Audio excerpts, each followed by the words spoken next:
মিশরের রমণীরা, বিবি জুলাইখা সহ মিশরের রমণীরা ইউসুফ আলাইহিস সালামকে দেখে প্রথমে লেবু কেটেছেন, এরপরে চামড়া, এরপরে গোশত, এরপরে হাড্ডি, 4টা ভাগ কেটে গেছে, এরপরে আঙ্গুল খুলে পড়ে গেছে, আঙ্গুল কেটে পড়ে গেছে।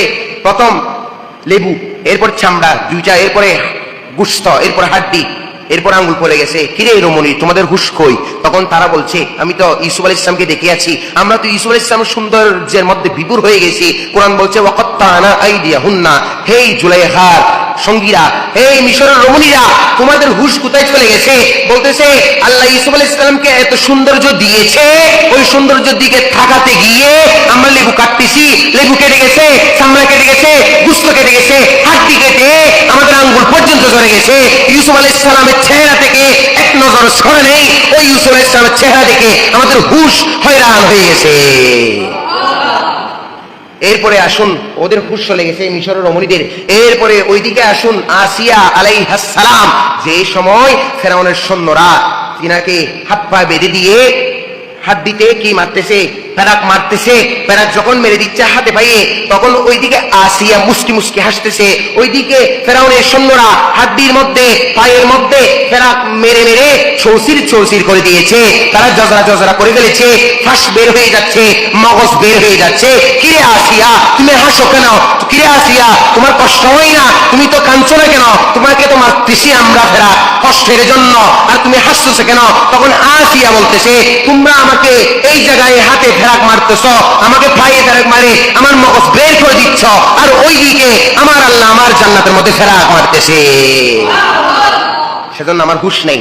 আমার নজর জান্নাতের দিকে, আসমানে গেট খুলে গেছে, আমি নজর দিচ্ছি জান্নাতে, ওই জান্নাতে যে জান্নাত আমার কামরা, ওই আমার কামরার মধ্যে আল্লাহর কুদরতি ফেরেশতারা ফেরাক মারতেছে। ওই ফেরাকের খেয়ালে আমি যখন লক্ষ্য করলাম, ওই দিকে খেয়াল দিতে দিতে আমার দিকে ব্যথা বেদনার খেয়াল পর্যন্ত হুশ চলে গেছে। জোরে বলুন সুবহানাল্লাহ। এখন তো ইউসুফ আলাইহিস সালাম এবং হযরতে আসিয়া আলাইহিস সালামের জান্নাত দেখা, ওই মিশরের রমণীরা ইউসুফ আলাইহিস সালামের চেহারা দেখা, এগুলা তো আল্লাহর সৃষ্টি। সুবহানাল্লাহ বলুন না। এগুলো ছিলেন আল্লাহর সৃষ্টি, এগুলা হলেন আল্লাহর সৃষ্টি। আল্লাহর সৃষ্টি বান্দারা দেখে হুশ হারিয়ে গেছে, কারো কারো হাত কেটে গেছে। যে সময় মুসলিম ইবনে আকিলের 2 সন্তানকে যখন কুরবানি করছেন, জবাই করে দিচ্ছেন, ওইদিকে আল্লাহ ডাক দিয়ে ফেরেশতাদেরকে বলছেন হারেস জবাই করে দিচ্ছে মুসলিম ইবনে আকিলের 2 সন্তানকে, ইব্রাহিম এবং মুহাম্মদকে, হে ফেরেশতারা, তোমরা আসমানের 7টা গেট খুলে দাও, আমি সরাসরি আল্লাহ লামাকান থেকে আমি নিজে 2 সন্তানকে দিদার দিব,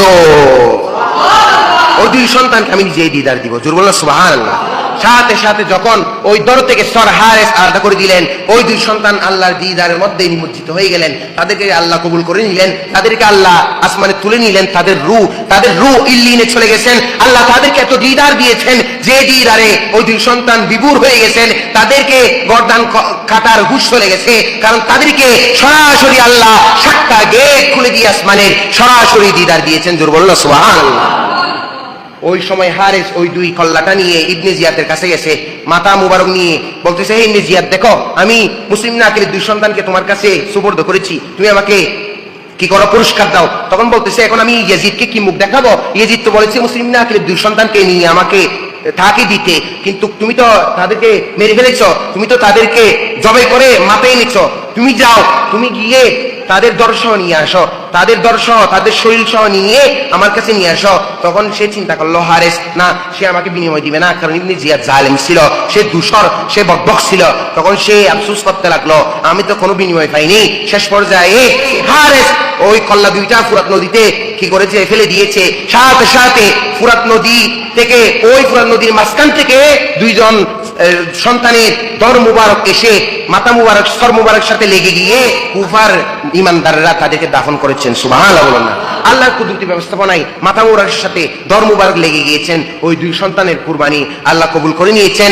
ওই 2 সন্তানের নিষ্পাপ কুরবানি, যে তারা নবীর পরিবারের ফুল ছিলেন, তাদেরকে জালেমরা এভাবে ছিঁড়ে ফেলেছিলেন, ওই 2 সন্তানের কুরবানি আজ ইসলামকে জিন্দা করেছেন। জোরে বলুন না সুবহানাল্লাহ।